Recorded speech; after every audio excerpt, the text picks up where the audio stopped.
अस्सलामु अलैकुम to all, this is सना अहमद। उम्मीद है आप सब लोग खैरियत से होंगे। अल्हम्दुलिल्लाह आप लोग की दुआओं से मैं भी खैरियत के साथ हूँ और एक और डेली ब्लॉग के साथ हाजिर खिदमत हुई।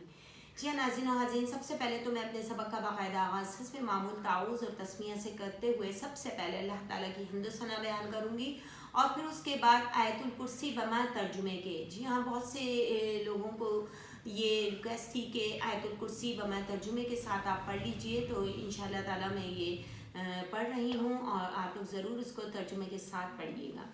आऊज़ु बिल्लाहि मिनश शैतानिर रजीम, बिस्मिल्लाहिर रहमानिर रहीम। शुरू अल्लाह ताला के नाम से जो बड़ा मेहरबान निहायत रहम करने वाला है। तमाम तारीफ अल्लाह ताला के लिए है जो मालिक सारे जहां वालों का, रोज़े जज़ा का मालिक। हम तेरी ही इबादत करते हैं और तुझसे ही मदद चाहते हैं। हमको सीधा रास्ता दिखा, रास्ता उनका जिन पर तूने इनाम किया, ना कि उनका जिन पर गज़ब हुआ और ना बहके होगा। इलाही कबूल फरमा, आमीन सुम्मा आमीन। अल्लाह ताला की हम्द सना हो गई है। और आयतुल कुर्सी भी इतनी खूबसूरत इसका तर्जुमा है और ये तमाम आयतों की सरदार भी है। आयतुल कुर्सी को तमाम आयतों का सरदार कहा जाता है। जिस तरीके से एक सरदार एक होता है ना, जो कुर्सी पर बैठना, वो चीज़ ये आयतुल कुर्सी को ये फजीलत हासिल है। और ये बहुत खूबसूरत एक दुआ भी है। इसको पढ़ें और इसको रोज़ाना फ़र्ज़ नमाज के बाद 5 वक्त आप ज़रूर इसको अपनी शामिल दुआ कीजिए। जा नमाज पर बैठकर एक मरतबा आयतुल कुर्सी पढ़कर उठा करें। अऊज़ु बिल्लाहि मिनश शैतानिर रजीम, बिस्मिल्लाहिर रहमानिर रहीम। अल्लाहु ला इलाहा इल्ला हु अल हय्युल क़य्यूम ला तअख़ुज़ुहु सिनतुन वला नौम लहू मा फ़िस समावाति व मा फ़िल अर्ज़ मन ज़ल्लज़ी यशफ़अु इंदहु इल्ला बिइज़्निहि यअलमु मा बैना ऐदीहिम व मा ख़ल्फ़हुम व ला युहीतूना बिशैइन मिन इल्मिहि इल्ला बिमा शाअ वसिअ कुर्सियुहुस समावाति वल अर्ज़ व ला यऊदुहु हिफ्ज़ुहुमा व हुवल अलिय्युल अज़ीम। इसका तर्जुमा बहुत खूबसूरत इसका तर्जुमा है आयतुल कुर्सी का, जो हमें शामिल करना है अपनी दुआ में। और हर दुआ में आप हर नमाज में जो मैंने बोला है आप इसको ज़रूर पढ़ा करें।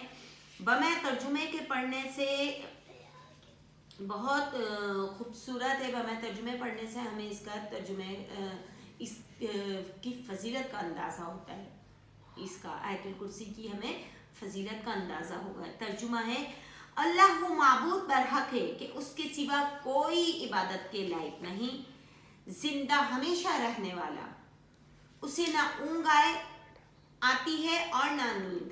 जो कुछ आसमानों में है और जो कुछ ज़मीन में है सब उसी का है। कौन है उसकी इजाज़त के बगैर उससे किसी की सिफारिश कर सके। जो कुछ लोगों के रूबरू हो रहा है और जो कुछ उनके पीछे हो चुका है उसे सब इल्म है और लोग उसके इल्म में से किसी चीज़ पर दस्तरस हासिल नहीं कर सकते। हाँ, जिस कदर वो चाहता है उसी कदर इल्म दे देता है। उसकी बादशाही और इल्म आसमान और ज़मीन सब पर हावी है और उसे उनकी हिफाजत कुछ भी दुश्वार नहीं है। वो बड़ा आली रुतबा और बड़ा जलीलुल क़द्र है। इस किताब का उतारा जाना खुदाए गालिब व दाना की तरफ से है, जो गुनाह बख्शने वाला और तौबा कबूल करने वाला है, सख्त अज़ाब देने वाला और साहिब करम है। इसके सिवा कोई माबूद नहीं, इसी की तरफ फिर कर जाना है।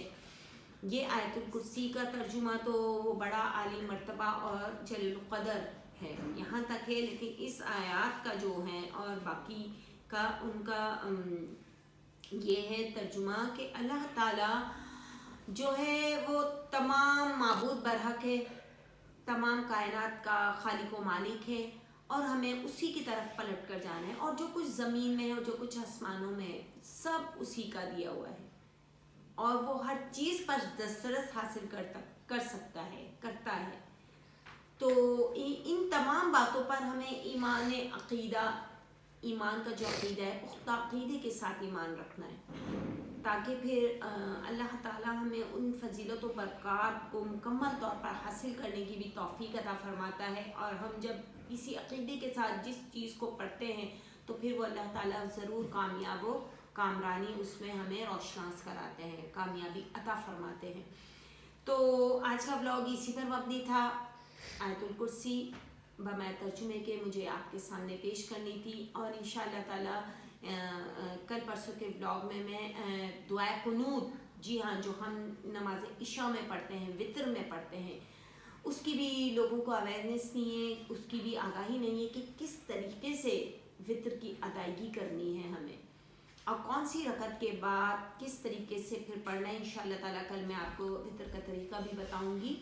اور معذرت کے ساتھ وہ خواتین و حضرات جو فرض اور سنت میں فرق محسوس نہیں کرتے، ان کے لیے یہ میں نے اپنے پچھلے ولاگس میں بھی بتایا ہے کہ دیکھیں فرض کی ادائیگی جو ہے وہ جب ہم 2 رکعت کے بعد 4 فرض، جیسے اگر میں پڑھ رہی ہوں تو ظہر میں 4 فرض ہوتے ہیں، تو میں جب ظہر میں 2 رکعت نماز پڑھنے کے بعد جب میں کھڑی ہوتی ہوں 4 فرض میں، تو پھر خالی مجھے سورۃ الفاتحہ کا ترجمہ، سورۃ الفاتحہ پڑھنی ہے. ٹھیک ہے، اس کے ساتھ کوئی دوسری صورت نہیں ملانی. پھر رکوع سجود کرنا ہے، اس کے بعد دوبارہ کھڑا ہونا ہے، پھر سورہ فاتحہ ہی پڑھنی ہے. تو کوئی اور دوسری صورت نہیں ملانی. لوگوں کو اس چیز کی اویئرنیس نہیں ہے. لوگ چاروں رکعتوں میں سورہ فاتحہ کے ساتھ کوئی بھی صورت ملا دیتے ہیں، چاہے وہ فرض ہو یا سنت ہو. ان دونوں میں ڈفرینس ہے بٹوین سنت اینڈ فرض. تو ہمیں اس کو فرض کی ادائیگی کے ساتھ ادا کرنا ہے، جس طریقے سے حضور پاک صلی اللہ علیہ وآلہ وسلم ہمیں طریقہ نماز ادا کر کے بتا کر چلے گئے ہیں. اسی طریقے سے ہمیں اس پر عمل کرنا ہے. اور سنت میں آپ چاروں رکعت میں سورہ فاتحہ کے ساتھ کوئی سی بھی آپ صورت ملا کر پڑھ سکتے ہیں.